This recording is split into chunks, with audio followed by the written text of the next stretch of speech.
Welcome. I'm Doug Morgan, and you're listening to Uncommon Sense, where we hunt for the truth in the topics you're not supposed to talk about, Christianity and politics.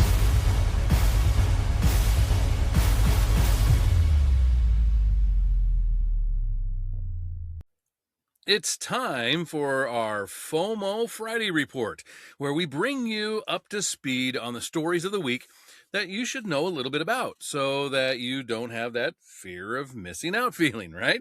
We have a lot to get to this week, so let's dive right into our very first story. And it comes from an opinion piece by Zach Smith. He's of the Heritage Foundation. He says, last year, Texas passed a law requiring all public schools to conspicuously display the 10 Commandments, just the text with no commentary. Of course, challengers immediately ran to court, crying foul and claiming that this requirement violated both the First Amendment's establishment and free exercise clauses. But after careful consideration, the Fifth Circuit Court of Appeals, in a masterful opinion by Judge Kyle Duncan, said, that's not so. Importantly, Judge Duncan's opinion reaffirmed a fundamental principle we should already recognize. If a practice was not understood at the time of the founding by those who ratified the First Amendment as a violation, then it should not be considered a violation today. Judges are not tasked with updating the Constitution to suit modern times, nor, or at least they shouldn't be, right? While this common sense proposition seems straightforward, it hasn't been for many years. And in 1971, the U.S. Supreme Court issued its infamous Lemon versus Kurtzman opinion, where it set forth a confusing three-part test to help courts determine whether the government had violated the Establishment Clause. Did the statute or action have a secular purpose? Did it primarily advance or inhibit religion? And did it result in excessive government entanglement with religion? Whatever that means. Rather than providing clarity, this test quickly provided unworkable as lower federal courts struggled to consistently apply its prongs across cases. And while the Supreme Court for far too long denied to overrule it explicitly, the Lemon test did lose favor among many judges. But because it continued to lurk among the Supreme Court's case law, rearing its ugly head from time to time, Judge Scalia once described it as being like some ghoul in a late-night horror movie that repeatedly sits up in its grave and shuffles around after being repeatedly killed and buried. It's pretty good. And it remained that way for almost 30 more years after Justice Scalia penned that line, until the court officially overruled Lemon and its prodigy in Kennedy versus Bremerton School District. So, with a stake through its heart, what comes after the dead and buried Lemon test? Well, the Fifth Circuit joined some of its sister circuits by agreeing that the Supreme Court now requires lower federal courts to ask whether those challenging a certain practice have, quote, proven a set of facts that would have historically been understood as an establishment of religion, unquote. Drawing heavily from the work of former federal judge and leading First Amendment scholar Michael McDonnell, the Fifth Circuit said that for such an establishment to exist, approximately 6 hallmarks of founding era establishments must be consulted. And these are the 6. They include, number 1, government control over religious doctrine and governance and church personnel. Number 2, compulsory church attendance. Number 3, compelling financial support, especially in the form of land grants and religious taxes. Number 4, prohibitions on worship in dissenting churches. 5, use of church institutions for civil functions. And 6, restriction on political participation to members of the established church. As the court noted, none of those hallmarks are present here. And it went on to say some cities were forced to adopt the absurd and really sacrilegious practice of flanking baby Jesus with Frosty the Snowman or Snoopy, as though the latter are on equal footing with the former. Those types of requirements, which never should have existed, are no more. The Fifth Circuit also applied a similar framework to find that these passive displays did not violate the plaintiff's First Amendment free exercise rights either. And what's clear from this case and others is that lower federal courts are starting to take seriously the requirement that courts should not impose their own policy preferences under the guise of interpreting the Constitution. Instead, they must interpret and apply the Constitution as it would have been understood at the time we, the people, adopted it. To accomplish that task, courts should, as the Fifth Circuit Court did here, look to history and tradition to guide their textual interpretations. Courts have adopted that approach for Second Amendment cases, and now the First Amendment ones are being done that way too. And they should continue until they have adopted that correct approach for all constitutional cases. And speaking of the courts, there was a really good opinion piece come out by Helen Levinson, who is vice president of Awake, Illinois. And she had some good news this week. And this is what she had to say. She says, there is a playbook being used across America right now, and it has nothing to do with winning in court. File a lawsuit, make it expensive, make it exhausting, make the target think twice before they even open their mouth again. Legal scholars have a name for it: a SLAP suit. That's strategic lawsuit against public participation, SLAP. The goal is not a verdict. The goal is silence. As one Republican state legislator put it while fighting to pass anti-SLAP legislation, quote, the punishment is the process, unquote. I know this playbook well. I lived it for nearly 5 years, she says.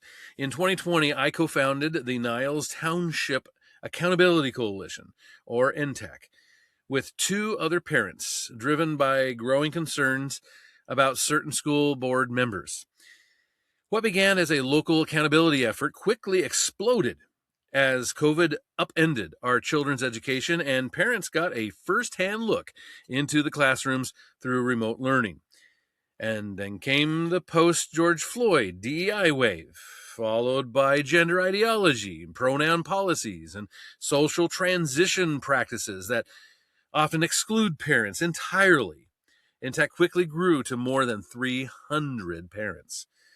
She says, I am a Christian Arab, the daughter of a Jordanian immigrants. My aunt and uncle left Jordan for Greece, boarded a boat from Athens, and arrived at Ellis Island after a month at sea. They sponsored my father's immigration to this country. That is the America my family crossed an ocean to reach, a place where you could speak, where you could petition your governments, where no one could silence you for asking questions. So when I watch outsiders flood our school board meetings, people who did not teach here, did not live here, had no children here, pushing radical ideologies and calling our parents names, I could not stay silent. These parents were immigrant families, some with Holocaust survivors, people who've fled communism and religious persecution. They understood at a bone-deep level what it means when institutions stop listening to citizens, and they were being silenced and mocked in their own community. I could not take it anymore, she says. In August 2021, I wrote a 14-page complaint letter to school administrators documenting what I had personally witnessed. I signed it with my name. 10 days later, I was served with defamation lawsuit. Standing on the front line is not glorious or glamorous. For nearly 5 years, I was called names, lied about in my own community, and targeted by litigation that never stopped moving. It takes a toll, mentally, emotionally, on your family and your sense of self. There were moments I questioned whether it was worth it. But advocating for change is a marathon, not a sprint. On my lowest days, I stepped away from social media, went into the garden, cooked, prayed, and spent time with the people who love me. I must have listened to the Ann Wilson song Stand a million times, she says. That song gave me the strength to keep going when I had none left. Fighting this lawsuit did not just test me. It tested my resolve. It made me stronger and smarter. It taught me the mechanisms the other side uses to silence parents, the legal tactics, the media strategy, the community narrative, and the fundraising campaigns. I also made a decision about my daughter. I pulled her out of public school system and enrolled her in a private school for academic rigor and peace of mind. As parents, we will do anything to protect our children. That instinct is not radical. It is the most natural thing in the world. When I was served with the lawsuit, I hired attorney Soren Leo, and we immediately built our defense under Illinois anti-SLAPP law. A year later, American First Legal joined the case with attorney Nicholas Berry serving as co-counsel alongside Soren. And in 2023, we won a dismissal and were awarded attorney's fees. This was a major victory, but from my years in enterprise software sales, I knew better than to celebrate too early. You don't have a deal until a contract is signed. They appealed. Between December of 2023 and February of 2024, the plaintiffs held a YouTube press conference and raised $44,000 in GoFundMe donations, explicitly solicited to pay the attorney's fees the court had awarded to me. In June 2025, the Illinois Appellate Court reversed the anti-SLAPP dismissal and gave the plaintiff one final opportunity to amend their complaint. We were back to square one. The new judge was precise and moved the case into discovery and summary judgment. We were prepared to go all the way because the truth always wins in discovery. Our interrogatories required the plaintiff to identify under oath every alleged lost job opportunity, despite public records showing she had been promoted to assistant principal at a higher salary by the same employer to whom my letter was sent. We also requested the original version of a key email whose formatting raised concerns about authenticity and demanding an accounting of the $44,000 raised during the litigation. And a few days later, we received an email. They wish to dismiss with prejudice. Each party is to cover its own fees. Almost 5 years of a false story claiming I attacked a teacher in my community disappeared in an instant with a single email. I was never truly in control. They were. The only thing I had power over was whether I would give up, and I chose not to. And this is happening everywhere.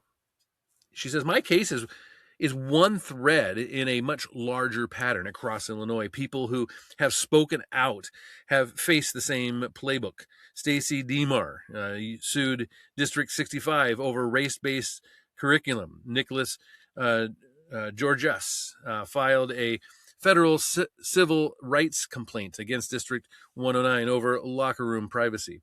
Michelle Hammer Bernstein faced defamation claims in District 113 for Facebook posts.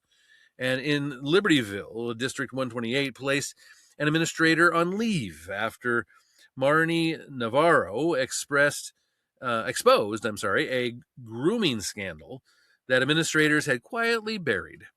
In Wisconsin, Scarlett Johnson was sued for calling a DEI hire woke on social media and won. Notably, in my case, the plaintiff's attorney, Cheryl Ring Wickall, also presented the Abolition Coalition parents who filed a separate lawsuit against Fairview School District 72, which was also dropped after years of litigation. 2 lawsuits, same attorney, same pattern. Awake Illinois, the state parental rights organization where I serve as vice president, was founded by Shannon Adcock and our director, Steve Lucy. We have filed multiple federal Title IX complaints against Illinois school districts, including the Illinois State Board of Education and Naperville Community Unit School District 203, using official federal channels to fight for the rights of students and parents. This is exactly what the civil participation looks like, and is exactly what SLAPP suits are designed to stop. What every parent should know is this: no parent should have to fight alone. Across the country, grassroots organizations are standing beside families willing to speak up for their children and their communities. Groups like Defending Education and Moms for Liberty, and Courage is a Habit, Awake Illinois, and America First League have empowered parents through advocacy, education, investigation work, and legal support. Filing a complaint letter is not a crime. Speaking at a school board meeting is not harassment. Lawsuits should never be used to silence citizens expressing their constitutional rights. Illinois Citizens Participation Act exists to protect individuals who petition their government to speak out on matters of public concern.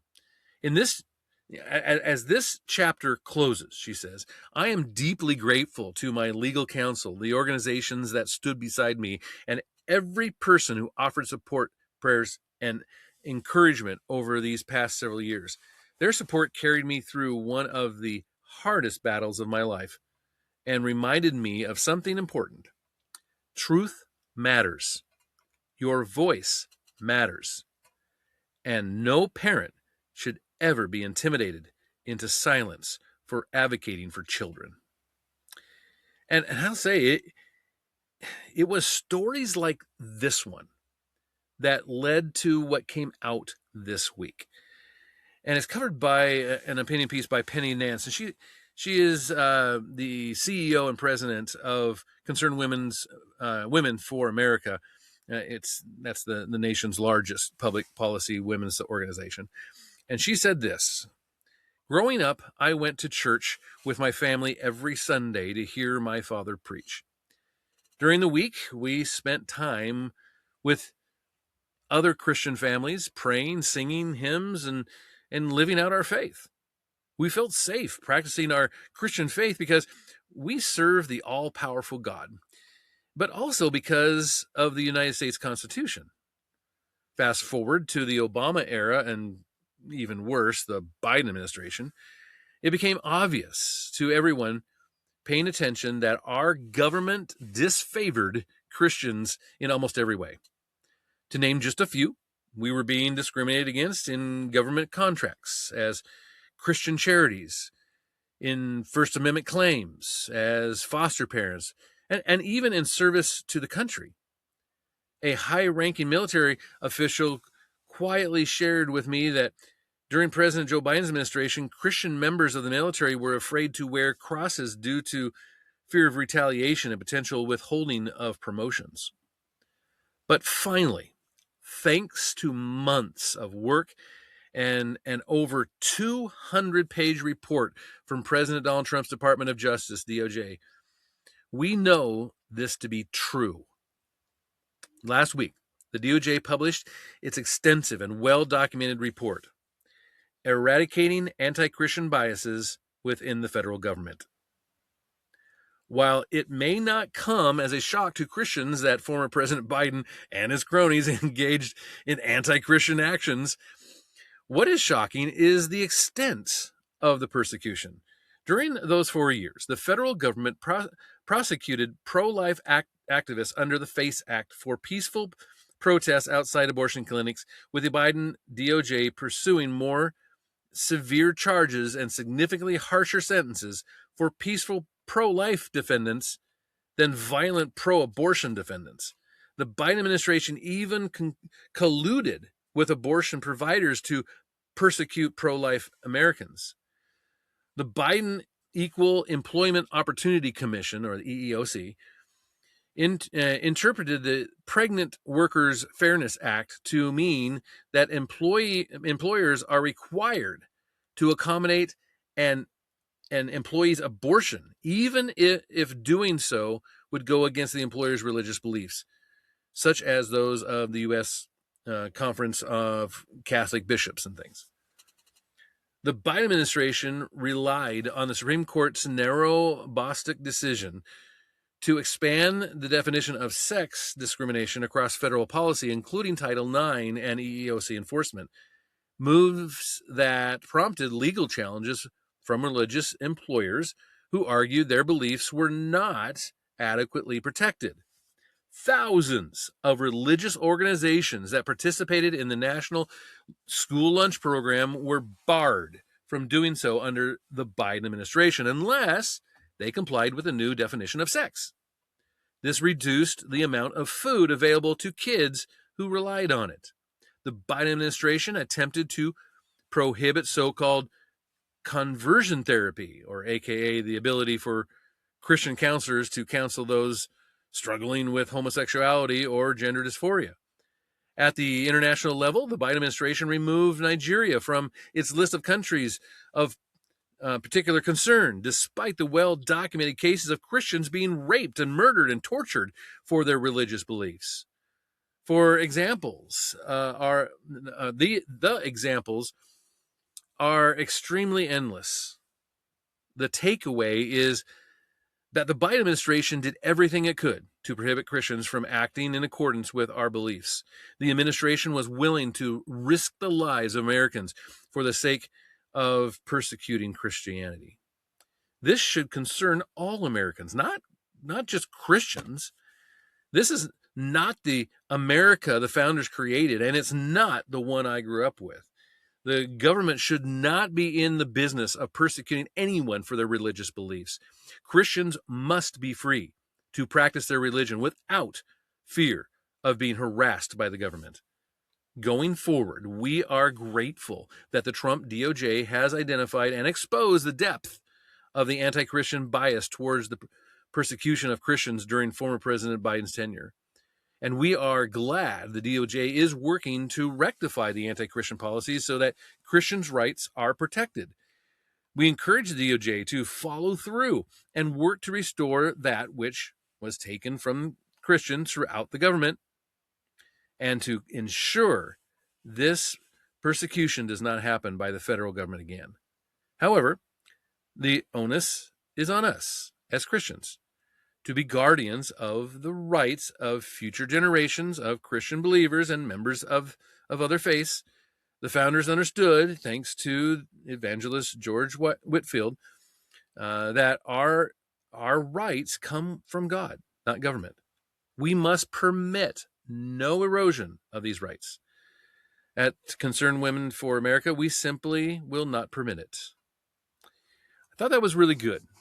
And yet we see, not just in this country, but in other countries, even Western countries, this assault on Christianity. In fact, from the Daily Wire comes this: a judge in the United Kingdom convicted a Christian pastor on Thursday for preaching on one of the Bible's most well-known verses outside of a hospital that performs abortions. Pastor Clive Johnson was fined over $600 by Judge Peter King for preaching on John 3:16. Yeah, John 3:16, inside a so-called safe access zone. outside the Causeway Hospital in Cloraine, and that's in Northern Ireland. Northern Ireland's Abortion Services or Safe Access Zones Act sets up buffer zones outside facilities where abortions are done, restricting protests, sidewalk counseling, and other pro-life activities. Johnson was prosecuted after leading an open-air Sunday service outside the hospital on July 7th of 2024 that did not mention abortion. Prosecutors accuse him of attempting to influence a protected person or recklessly behaving in a way that could influence a person. Shame on him. Quote, "This is a dark day for Christian freedom," he said after the conviction. And yet, the buffer zone law is so broad that holding a Sunday service has been found to be a criminal offense. And at 78 years of age, I find myself, for the first time, convicted of a crime. He also added, I know it was an unusual place to hold an open-air service, but that was the point. There shouldn't be any public spaces in Northern Ireland where you can be prosecuted and convicted simply for preaching the gospel. Video from the day of the open-air service shows a police officer actually warning Johnson that he may only share the gospel in a safe chaplainary room inside the hospital. But let's finish the day with this, can we? A little bit of celebrity news. We haven't done celebrity news for a little bit. Wanted to end that with that today. And this comes from Jacob Wheeler of the Daily Wire. And he reports that Ted Turner, the billionaire media mogul who founded CNN, TNT, and TBS, has died. Turner was 87, and he was credited with creating the 24-hour news cycle. And he died on Wednesday at his home near Tallahassee, Florida. And in 2018, Turner revealed he had Lewy body dementia. It's a progressive brain disease. Quote, "Ted was an intensely involved and committed leader. He was fearless, intrepid, and always willing to back a hunch and trust his own judgment," is what Mark Thompson, chairman of and CEO of CNN Worldwide, said in a statement. He was and always will be the presiding spirit of CNN. Ted is the giant on whose shoulders we stand, and we will take a moment today to recognize him and his impact on our lives and the world. Well, President Donald Trump commented on the passing of the media mogul, referring to him as one of the greats of all time in a Truth Social post. He said, quote, "Ted Turner, one of the greats of all time, just died. He founded CNN, sold it, and was personally devastated by the deal because the new owner took CNN, his baby, and destroyed it." And Trump wrote, "It became woke and everything that he is not all about. And maybe the new buyers, wonderful people, will be able to bring it back to its former credibility and glory. But regardless, however, one of the greats of broadcast history and a friend of mine, whenever I needed him, he was there, always willing to fight for a good cause." The Ohio-born, Atlanta-based businessman, nicknamed the Mouth of the South for his outspoken style. He raced yachts, really loved to do that, acquired vast tracts of land across American West, donated $1 billion to establish the United Nations Foundation, and formerly owned the Atlanta Braves. Turner's sports empire included professional baseball, basketball, and hockey teams in Atlanta. Turner purchased the Braves in January of 1976 following a 67 and 94 season by the club, saying at a news conference, "I don't want to see any more headlines calling Atlanta Loserville, USA. I want to see Winnersville, USA," according to ESPN. And the team went on to win the World Series in 1995. Turner also devoted significant time and resources to environmental conservation efforts. Though Ted Turner Enterprises, or through the Ted Turner Enterprises, he owned more than 2 million acres of personal and ranch land in Kansas, Montana, Nebraska, New Mexico, Colorado, and South Dakota. Before the official launch of CNN, the legendary entrepreneur produced a doomsday video, believe it or not, to be used as the network's final broadcast at the end of the world. The video features a performance of the Christian hymn, Near My God to Thee, performed by the U.S. Army, Navy, Air Force, and Marine bands in front of CNN's original headquarters. The idea was that in the event of an apocalypse, viewers would see this instead of a regular news program. The media tycoon was married and divorced 3 times, including to actress and activist Jane Fonda. Yeah, I know. And Turner, who is survived by his 5 children, 14 grandchildren, and 2 great-grandchildren. So, yeah, just a real go-getter type of guy. Obviously, I didn't agree with everything that he stood for, that type of thing. But I will say that, taking the chance, I mean, he spurred on the 24-hour news cycle. And instead of just waiting for the evening news with Dan Rather or whatever, he was the one that that said, hey, you know what? I think a channel can survive with bringing you news anytime that you want it. So anyway, kind of an interesting guy, and he passed away this week. I'd love to hear what your thoughts are on it. Of course, you can always do that at uncommonsensepodcast.com. Thank you very much for listening. This podcast is a production of Morganite Communications.